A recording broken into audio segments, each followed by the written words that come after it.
Hi, everyone. It's me, Lora Haines with JB Training Solutions, and I'm here to share with you a sneak peek presenting when you're not in the room.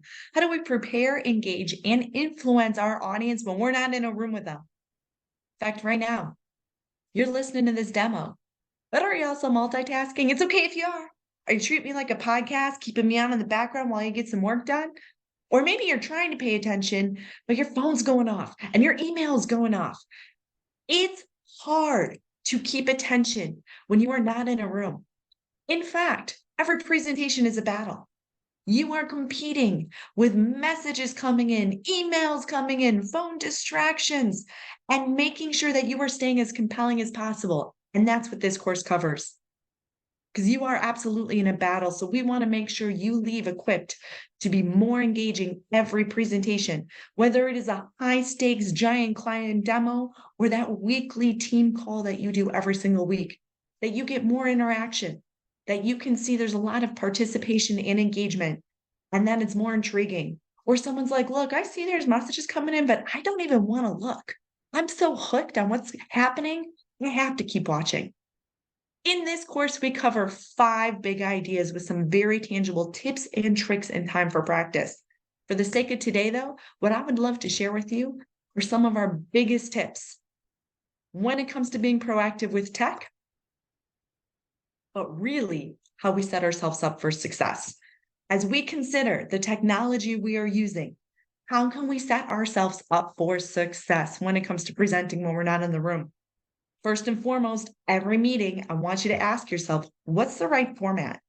Based on this group, should it be a conversation? And if it's a conversation, how am I making that clear immediately? How am I making sure I get individuals talking or chatting or answering a question? Is there a story I'm trying to tell? Can I leverage visuals? Can I leverage slide design techniques, which we'll cover, to make sure it's almost impossible to look off the screen? And what visuals or breakouts or engagement strategies are going to help influence and organize? We're going to talk through some best practices for on camera. In fact, can I tell you a secret? My presentation is in a screen behind me. I know it looks like I'm staring at myself on camera, but I'm totally not. This is one of those techniques that we'll talk through. In fact, this is what it would look like if I was reading this entire presentation from my laptop or like this. It's not the same, is it? We're going to talk through how important it is to make that on camera eye contact, how critical it is to do what we can to talk to a camera, to engage accordingly, to make sure that your audience is seeing, hey, I'm here, talk to me, let's make this conversational. What do we do with those tricky delays when we're trying to get chats coming in and there's a pause? Maybe it's as simple as taking a sip of water because it's awkward to wait. And finally, we're going to talk through a little bit about body language. You want to know a secret? Right now, I'm talking with my hands, but you can't see that. That's actually how I talk with my hands normally. But because I know I'm on camera, take a look at how high my hands are. Look at that. It looks super weird like this, but it is very natural when I'm on camera right here. We're going to talk through all of those nuances that, believe it or not, make a huge difference in those virtual presentations. How to look at the camera, how to mine the delay to generate more chats. And finally, what can we do with our hands to make sure we're incorporating some body language techniques?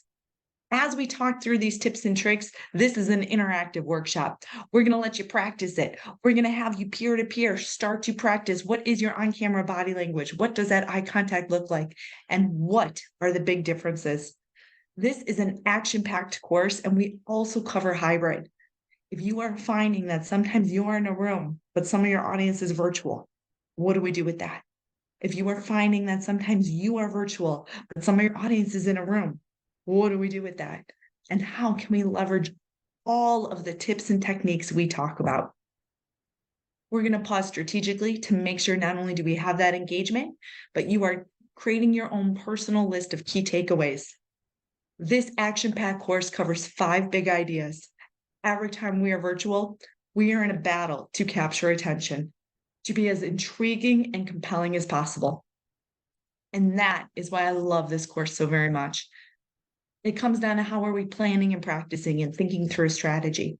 How do we take control of that call? Not all calls are created the same. And how do we make sure, hey, we're better than those distractions? It's worth it to pay attention and to create those presentations that people want to stay glued to. This is what presenting when you're not in the room is all about. How do we prepare, engage, and influence your audience? My name is Lora Haines, and I hope to bring this on site to your organization.